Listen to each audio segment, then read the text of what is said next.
Yan, meron tayong bagong hula. ST25 Vietnam Rice. Ngayon po ay November 19, 2025.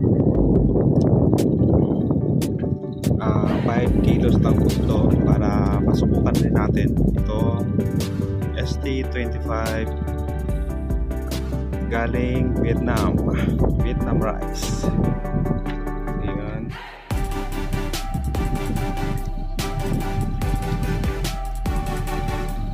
Sana maging maganda yung tubo niya.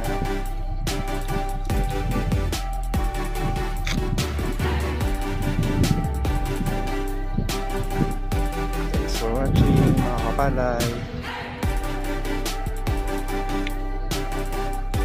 Don't forget to like and subscribe.